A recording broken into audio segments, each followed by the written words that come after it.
sebesar-besarnya kepada seluruh masyarakat Indonesia ya. Dan selanjutnya saya dan keluarga memutuskan untuk menyerahkan seluruh proses hukum kepada pihak yang berwenang. Dan saya dan keluarga betul-betul menghormati dan juga mempercayakan semuanya yang sedang berjalan ini dengan ketentuan yang berlaku. Saya mohon doanya aja, semoga diberikan kekuatan dan kesehatan ya bisa melewati ujian ini.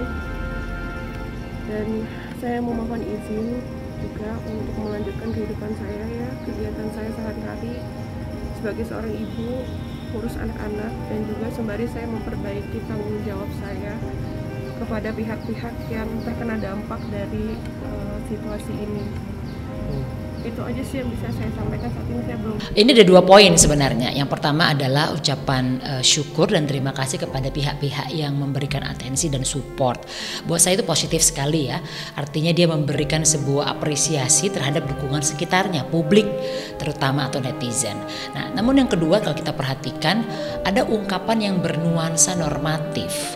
Nah, bagi sebagian orang ketika menghadapi sebuah persoalan, tekanan ataupun hal-hal yang mengganggu kenyamanan, satu hal yang dipegang adalah keyakinan.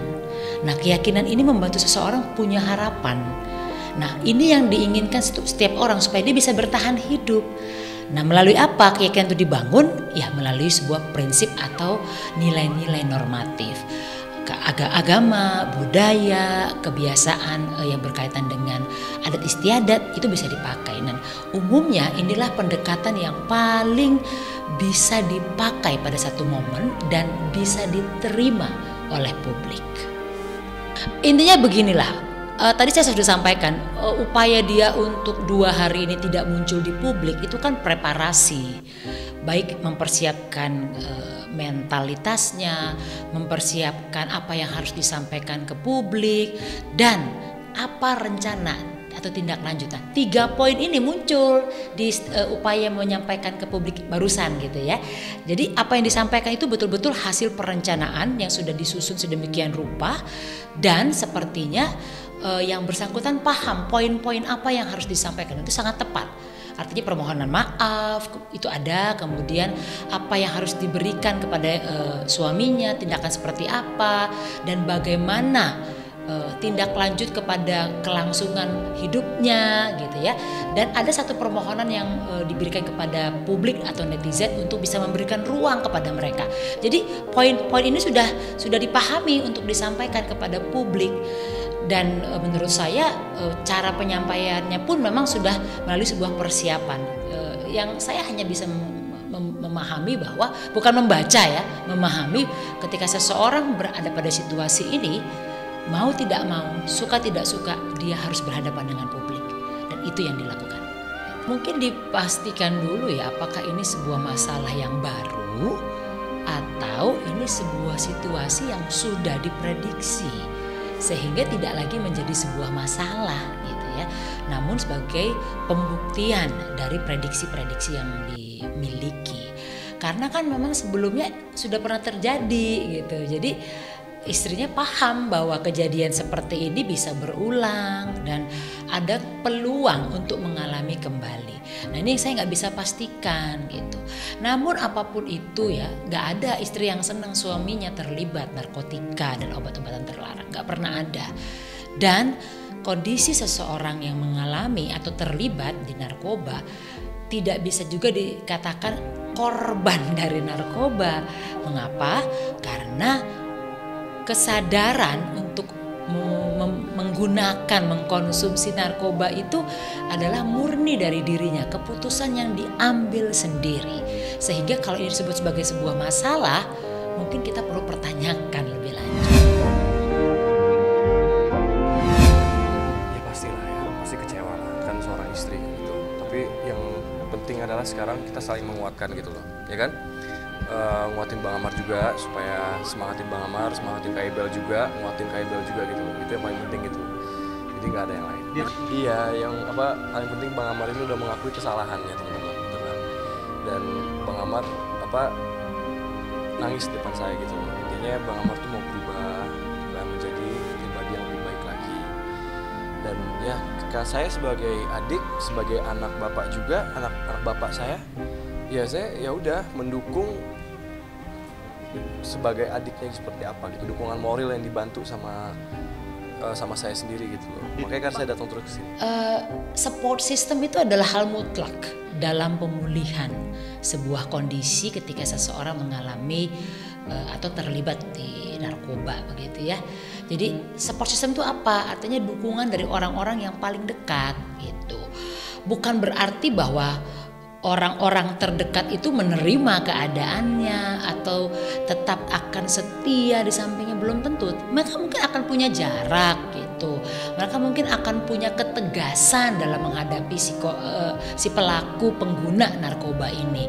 Namun dukungan itu bisa diberikan dalam banyak hal, bisa mental, bisa fisik, bisa hanya bentuk dukungan logistik misalnya. Jadi saya tidak tahu istri ini akan melengkapi dalam dukungan seperti apa hingga nanti prosesnya selesai dan diberikan rehabilitasi kah atau apapun yang menjadi akhir dari proses ini.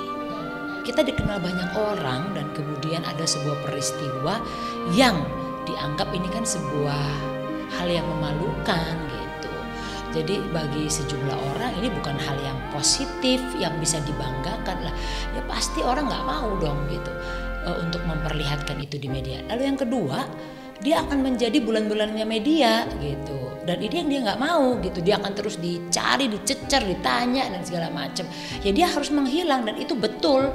Jadi seseorang ketika menghadapi sebuah tekanan dari publik atau sosial, ada kalanya dia perlu melakukan upaya untuk distance. Jadi mengambil jarak agar dia bisa tanda kutip ya menenangkan diri jika dia tidak mengalami situasi yang nyaman. Atau dia bisa mempersiapkan dirinya untuk berikutnya kalau nanti ketemu dengan publik atau media. Dan yang ketiga, dia bisa membuat sebuah perencanaan apa tindak lanjut yang harus dilakukan setelah peristiwa ini terjadi. Ya mungkin di antara 3 opsi ini yang dia alami. Saya terus kesini terus untuk mantau terus kan, untuk gimana untuk tahu kapan hasilnya gitu. Dan mudah-mudahan doa saya, doa keluarga saya kalau Bang Amar direhab. Dan keinginan kita insya Allah rehab gitu loh.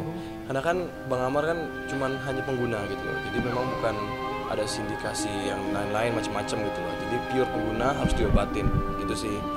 Semua pengguna narkoba agar pulih secara fisik harus mengalami proses rehabilitasi gitu.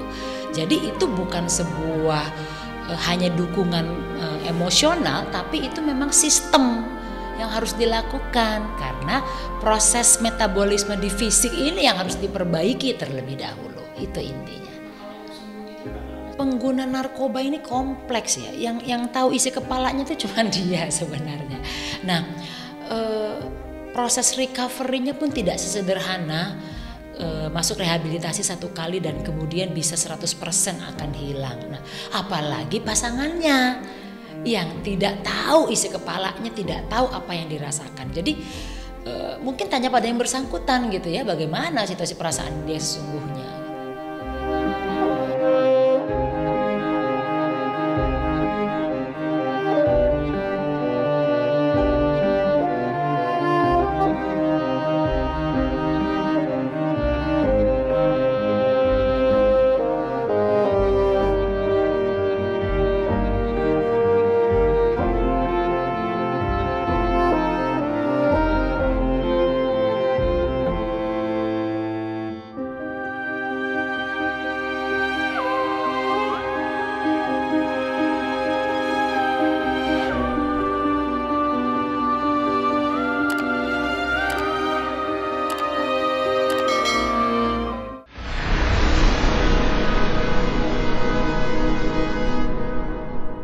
Jadi jangan lupa untuk subscribe Cumi Cumi.